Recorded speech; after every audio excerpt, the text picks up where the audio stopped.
Vocês estão acostumados a me ver falando de situações complexas, né? Que é uma das áreas que a gente se dedica aqui no consultório em urologia pediátrica, mas hoje eu resolvi fazer um vídeo explicando sobre as coisas comuns da especialidade da urologia pediátrica, né?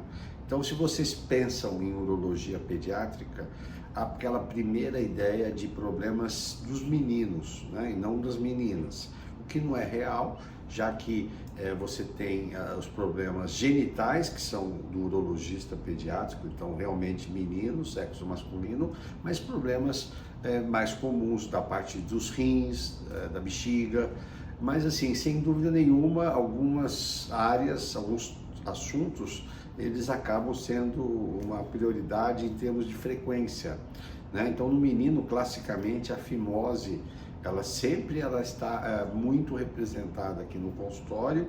Os problemas de descida do testículo, né, que são as criptorquidias, a distopia testicular, e também aqueles hérnias inguinais, umbilicais. Então, são essas as patologias genitais mais comuns, né? Na questão da fimose, o que a gente precisa saber é a diferença entre fimose fisiológica e a fimose real, que é aquela que nós reservamos o tratamento cirúrgico. Então, na fimose existe uma alteração na proporção da extremidade do anel do prepúcio, aquela parte mais distal do prepúcio, ela não é permissiva a passagem do corpo do pênis, da glande, e uma área dificultada, esbranquiçada, de tensão.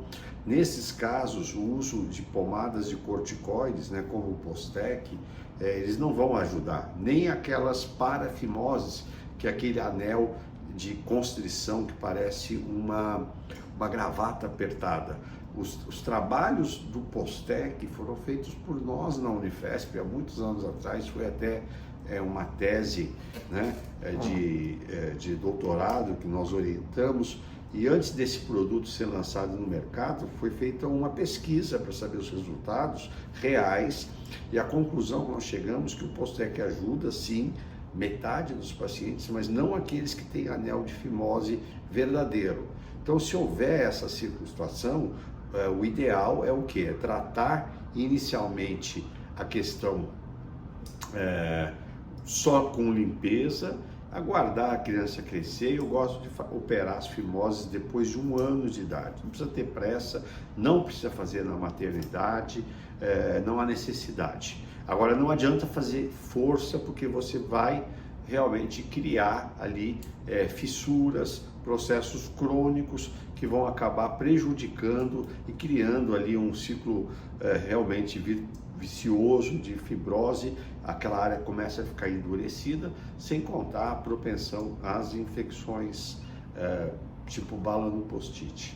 Lembrando também que existem alguns pacientes que eles têm, na verdade, uma alteração da necessidade de se operar a fimose, porque eles têm patologias que podem ter risco de agravamento da função dos rins, como por exemplo o refluxo vésico-ureteral. Então, a fimose é uma cirurgia simples, ela é feita assim em regime ambulatorial, não precisa dormir no hospital, mas a gente usa os mesmos cuidados que a gente usa com a equipe, e realmente é um procedimento seguro, feito com anestesia geral, e os resultados são excelentes, e a gente deve realizar quando necessário, apesar de a gente ter também a ciência das convicções também religiosas, culturais. Então, hoje falando sobre um tema tão corriqueiro, que é a fimose, mas que realmente nos traz um grande número de pacientes no consultório. Então, fiquem atentos aí, que a gente vai estar conversando sempre sobre esses assuntos.